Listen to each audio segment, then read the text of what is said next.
This is the Biology Class 12th NCERT Audiobook of Chapter 3, Reproductive Health. If you are having the book, you can keep your mobile aside, grab your pencil, listen and go through the book as well. If you are not having the book, no worries. Switch on the subtitles. Timestamps are provided. So please check the syllabus and go through. Chapter 3. Reproductive Health. You have learned about human reproductive system and its functions in Chapter 2. Now, let's discuss a closely related topic, reproductive health. What do we understand by this term? The term simply refers to healthy reproductive organs with normal functions. However, it has a broader perspective and includes the emotional and social aspects of reproduction also. According to the World Health Organization, WHO, reproductive health means a total well-being in all aspects of reproduction, i.e., physical, emotional, behavioral and social. Therefore, a society with people having physically and functionally normal reproductive organs and normal emotional and behavioral interactions among them in all sex-related aspects might be called reproductively healthy. Why is it significant to maintain reproductive health and what are the methods taken up to achieve it? Let us examine them. 3.1 Reproductive Health, Problems and Strategies. India was amongst the first countries in the world to initiate action plans and programs at a national level to attain total reproductive health as a social goal. These programs, called family planning, were initiated in 1951 and were periodically assessed over the past decades. Improved programs covering wider reproduction-related areas are currently in operation under the popular name Reproductive and Child Health Care (RCH) programs. Creating awareness among people about various reproduction-related aspects and providing facilities and support for building up a reproductively healthy society are the major tasks under these programs. With the help of audiovisual and the print media, governmental and non-governmental agencies have taken various steps to create awareness among the people about reproduction-related aspects. Parents, other close relatives, teachers and friends also have a major role in the dissemination of the above information. Introduction of sex education in schools should also be encouraged to provide right information to the young so as to discourage children from believing in myths and having misconceptions about sex-related aspects. Proper information about reproductive organs, adolescence and related changes, safe and hygienic sexual practices, sexually transmitted diseases, STD, AIDS, etc. would help people, especially those in the adolescent age group, to lead a reproductively healthy life. Educating people, especially fertile couples and those in marriageable age group, about available birth control options, care of pregnant mothers, postnatal care of the mother and child, importance of breastfeeding, equal opportunities for the male and the female child, etc., would address the importance of bringing up socially conscious healthy families of desired size.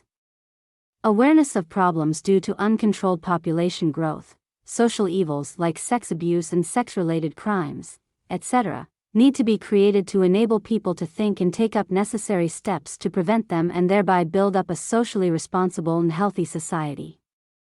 Successful implementation of various action plans to attain reproductive health requires strong infrastructural facilities, professional expertise, and material support. These are essential to provide medical assistance and care to people in reproduction-related problems like pregnancy, delivery, STDs, abortions, contraception, menstrual problems, infertility, etc. Implementation of better techniques and new strategies from time to time are also required to provide more efficient care and assistance to people. Statutory ban on amniocentesis for sex determination to legally check increasing menace of female foeticides, massive child immunization, etc., are some programs that merit mention in this connection. In amniocentesis, some of the amniotic fluid of the developing fetus is taken to analyze the fetal cells and dissolved substances. This procedure is used to test for the presence of certain genetic disorders such as Down syndrome, hemophilia, sickle cell anemia, etc., determine the survivability of the fetus. Research on various reproduction-related areas are encouraged and supported by governmental and non-governmental agencies to find out new methods and/or to improve upon the existing ones. Do you know that Sahaili, a new oral contraceptive for the females, was developed by scientists at Central Drug Research Institute, CDRI, in Lucknow, India? Better awareness about sex-related matters, increased number of medically assisted deliveries and better postnatal care leading to decreased maternal and infant mortality rates, increased number of couples with small families, better detection and cure of STDs and overall increased medical facilities for all sex-related problems, etc. all indicate improved reproductive health of the society. 3.2. Population stabilization and birth control. In the last century, an all-round development in various fields significantly improved the quality of life of the people. However, increased health facilities along with better living conditions had an explosive impact on the growth of population. The world population, which was around 2 billion, 2000 million, in 1900 rocketed to about 6 billion by 2000 and 7.2 billion in 2011. A similar trend was observed in India too. Our population, which was approximately 350 million at the time of our independence, reached close to the billion mark by 2000 and crossed 1.2 billion in May 2011. A rapid decline in death rate, maternal mortality rate, MMR, and infant mortality rate, as well as an increase in number of people in reproducible age are probable reasons for this. Through our Reproductive Child Health (RCH) program, though we could bring down the population growth rate, it was only marginal. According to the 2011 census report, the population growth rate was less than 2%, i.e., 20/1000/year, a rate at which our population could increase rapidly. Such an alarming growth rate could lead to an absolute scarcity of even the basic requirements, i.e., food, shelter, and clothing, in spite of significant progress made in those areas. Therefore, the government was forced to take up serious measures to check this population growth rate. The most important step to overcome this problem is to motivate smaller families by using various contraceptive methods. You might have seen advertisements in the media as well as posters/bills, etc., showing a happy couple with 2 children with a slogan "Hum do ham are do, we too, are too." Many couples, mostly the young, urban, working ones, have even adopted an one-child norm. Statutory raising of marriageable age of the female to 18 years and that of males to 21 years, and incentives given to couples with small families are 2 of the other measures taken to tackle this problem. Let us describe some of the commonly used contraceptive methods, which help prevent unwanted pregnancies. An ideal contraceptive should be user-friendly, easily available, effective and reversible with no or least side effects. It also should in no way interfere with the sexual drive, desire, and/or the sexual act of the user. A wide range of contraceptive methods are presently available which could be broadly grouped into the following categories, namely natural/traditional, barrier, IUDs, oral contraceptives, injectables, implants and surgical methods. Natural methods work on the principle of avoiding chances of ovum and sperms meeting. Periodic abstinence is one such method in which the couples avoid or abstain from coitus from day 10 to 17 of the menstrual cycle when ovulation could be expected. As chances of fertilization are very high during this period, it is called the fertile period. Therefore, by abstaining from coitus during this period, conception could be prevented. Withdrawal or coitus interruptus is another method in which the male partner withdraws his penis from the vagina just before ejaculation so as to avoid insemination. Lactational amenorrhea, absence of menstruation, method is based on the fact that ovulation and therefore the cycle do not occur during the period of intense lactation following parturition. Therefore, as long as the mother breastfeeds the child fully, chances of conception are almost nil. However, this method has been reported to be effective only up to a maximum period of 6 months following parturition. As no medicines or devices are used in these methods, side effects are almost nil. Chances of failure, though, of this method are also high. In barrier methods, ovum and sperms are prevented from physically meeting with the help of barriers. Such methods are available for both males and females. Condoms, figure 3.1a, b, are barriers made of thin rubber/latex sheath that are used to cover the penis in the male or vagina and cervix in the female, just before coitus so that the ejaculated semen would not enter into the female reproductive tract. This can prevent conception. NIROD is a popular brand of condom for the male. Use of condoms has increased in recent years due to its additional benefit of protecting the user from contracting STIs and AIDS. Both the male and the female condoms are disposable, can be self-inserted and thereby gives privacy to the user. Diaphragms, cervical caps and vaults are also barriers made of rubber that are inserted into the female reproductive tract to cover the cervix during coitus. They prevent conception by blocking the entry of sperms through the cervix. They are reusable. Spermicidal creams, jellies and foams are usually used along with these barriers to increase their contraceptive efficiency. Another effective and popular method is the use of intrauterine devices, IUDs. These devices are inserted by doctors or expert nurses in the uterus through vagina. These intrauterine devices are presently available as the non-medicated IUDs, e.g., Lips Loop, copper-releasing IUDs, CUT, CU7, Multilode 375, and the hormone-releasing IUDs, Progestisert. LNG 20, figure 3.2. IUDs increase phagocytosis of sperms within the uterus and the Cu ions release suppress sperm motility and the fertilizing capacity of sperms. The hormone-releasing IUDs, in addition, make the uterus unsuitable for implantation and the cervix hostile to the sperms.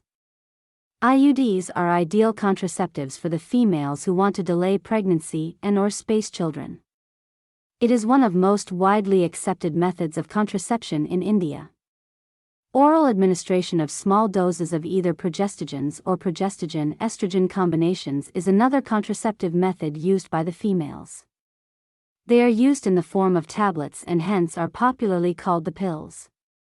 Pills have to be taken daily for a period of 21 days starting preferably within the first 5 days of menstrual cycle. After a gap of 7 days, during which menstruation occurs, it has to be repeated in the same pattern till the female desires to prevent conception. They inhibit ovulation and implantation as well as alter the quality of cervical mucus to prevent/retard entry of sperms. Pills are very effective with lesser side effects and are well accepted by the females. Sahaili, the new oral contraceptive for the females, contains a nonsteroidal preparation. It is a once-a-week pill with very few side effects and high contraceptive value. Progestogens alone or in combination with estrogen can also be used by females as injections or implants under the skin, figure 3.3. Their mode of action is similar to that of pills and their effective periods are much longer. Administration of progestogens or progestogen-estrogen combinations or IUDs within 72 hours of coitus have been found to be very effective as emergency contraceptives as they could be used to avoid possible pregnancy due to rape or casual unprotected intercourse. Surgical methods, also called sterilization, are generally advised for the male/female partner as a terminal method to prevent any more pregnancies. Surgical intervention blocks gamete transport and thereby prevent conception. Sterilization procedure in the male is called vasectomy and that in the female, tubectomy. In vasectomy, a small part of the vas deferens is removed or tied up through a small incision on the scrotum, figure 3.4a, whereas in tubectomy, a small part of the fallopian tube is removed, figure 3.4b, or tied up through a small incision in the abdomen or through vagina. These techniques are highly effective but their reversibility is very poor. It needs to be emphasized that the selection of a suitable contraceptive method and its use should always be undertaken in consultation with qualified medical professionals. One must also remember that contraceptives are not regular requirements for the maintenance of reproductive health. In fact, they are practiced against a natural reproductive event, i.e., conception/pregnancy. One is forced to use these methods either to prevent pregnancy or to delay or space pregnancy due to personal reasons. No doubt, the widespread use of these methods have a significant role in checking uncontrolled growth of population. However, their possible ill effects like nausea, abdominal pain, breakthrough bleeding, irregular menstrual bleeding or even breast cancer, though not very significant, should not be totally ignored. Look at the left corner of the page. The Medical Termination of Pregnancy Amendment Act 2017 was enacted by the Government of India with the intention of reducing the incidence of illegal abortion and consequent maternal mortality and morbidity. According to this act, a pregnancy may be terminated on certain considered grounds within the first 12 weeks of pregnancy on the opinion of one registered medical practitioner. If the pregnancy has lasted more than 12 weeks, but fewer than 24 weeks. 2 registered medical practitioners must be of the opinion, formed in good faith, that the required ground exists. The grounds for such termination of pregnancies are, I. The continuation of the pregnancy would involve a risk to the life of the pregnant woman or of grave injury physical or mental health, or, 2. There is a substantial risk that if the child were born, it would suffer from such physical or mental abnormalities as to be seriously handicapped. 3.3. Medical termination of pregnancy, MTP. Intentional or voluntary termination of pregnancy before full term is called medical termination of pregnancy, MTP, or induced abortion. Nearly 45 to 50 million MTPs are performed in a year all over the world, which accounts to January 5th of the total number of conceived pregnancies in a year. Whether to accept/legalize MTP or not is being debated upon in many countries due to emotional, ethical, religious, and social issues involved in it. Government of India legalized MTP in 1971 with some strict conditions to avoid its misuse. Such restrictions are all the more important to check indiscriminate and illegal female foeticides, which are reported to be high in India. Why MTP? Obviously the answer is, to get rid of unwanted pregnancies either due to casual unprotected intercourse or failure of the contraceptive used during coitus or rapes. MTPs are also essential in certain cases where continuation of the pregnancy could be harmful or even fatal either to the mother or to the fetus or both. MTPs are considered relatively safe during the first trimester, i.e., up to 12 weeks of pregnancy. Second trimester abortions are much more riskier. One disturbing trend observed is that a majority of the MTPs are performed illegally by unqualified quacks, which are not only unsafe but could be fatal too. Another dangerous trend is the misuse of amniocentesis to determine the sex of the unborn child.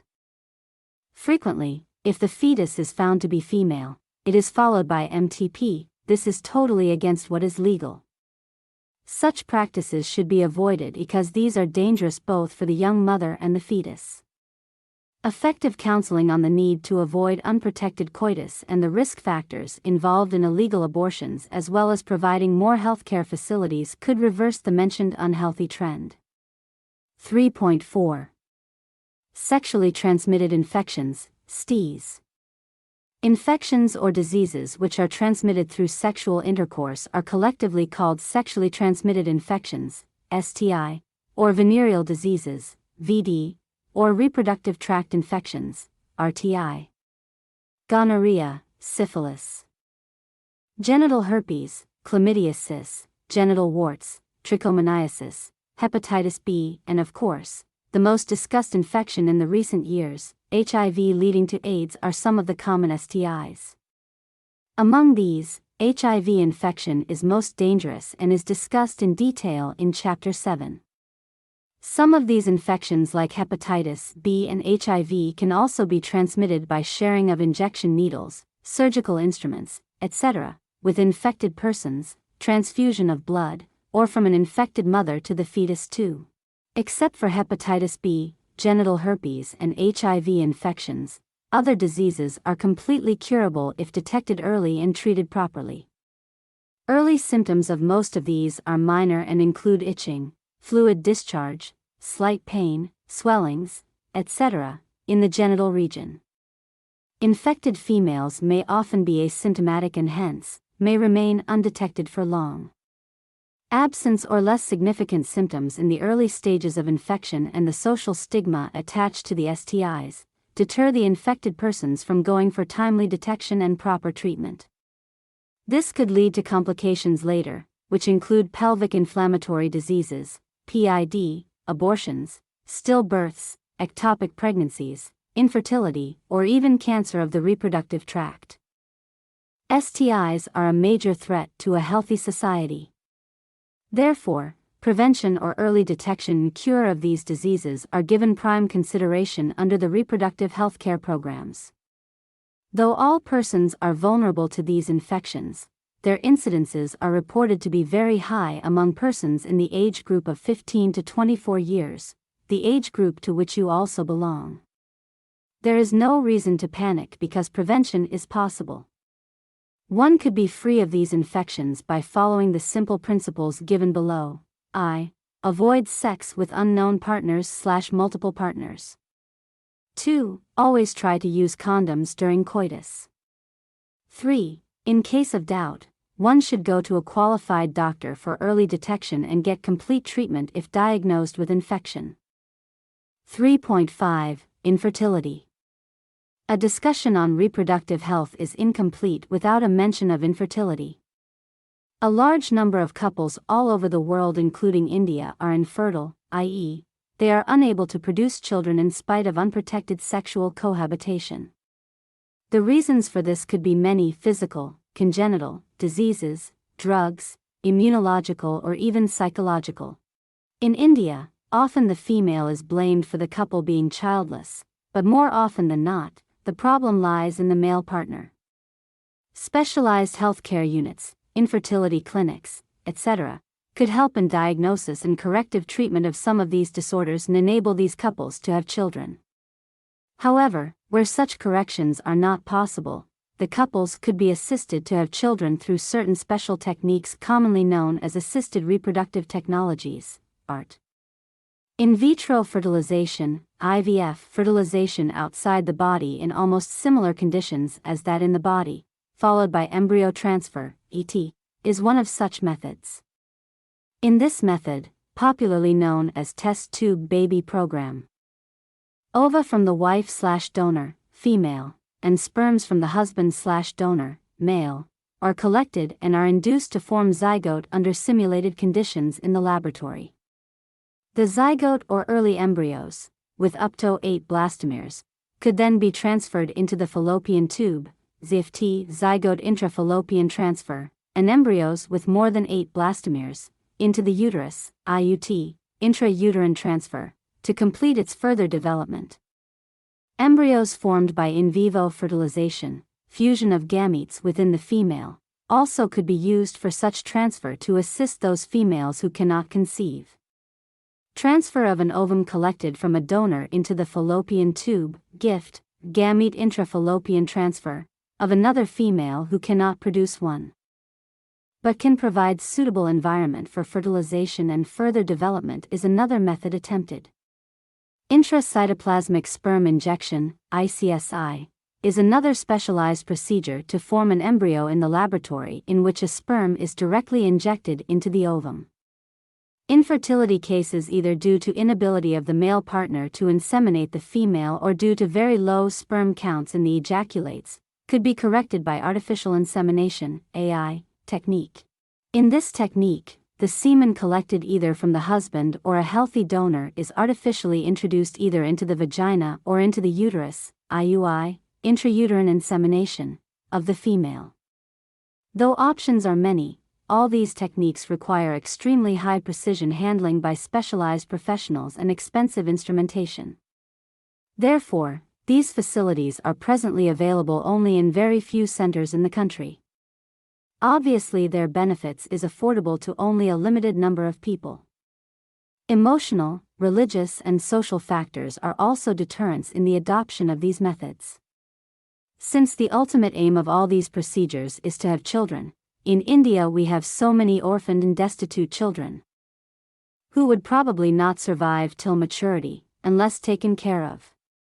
Our laws permit legal adoption, and it is as yet one of the best methods for couples looking for parenthood. Summary: reproductive health refers to a total well-being in all aspects of reproduction, i.e., physical, emotional, behavioral and social. Our nation was the first nation in the world to initiate various action plans at national level towards attaining a reproductively healthy society. Counseling and creating awareness among people about reproductive organs, adolescence and associated changes, safe and hygienic sexual practices, sexually transmitted infections, STIs, including AIDS, etc., is the primary step towards reproductive health. Providing medical facilities and care to the problems like menstrual irregularities, pregnancy-related aspects, delivery, medical termination of pregnancy, STIs, birth control, infertility, postnatal child and maternal management is another important aspect of the reproductive and child health care programs. An overall improvement in reproductive health has taken place in our country as indicated by reduced maternal and infant mortality rates, early detection and cure of STIs, assistance to infertile couples, etc. Improved health facilities and better living conditions promoted an explosive growth of population. Such a growth necessitated intense propagation of contraceptive methods.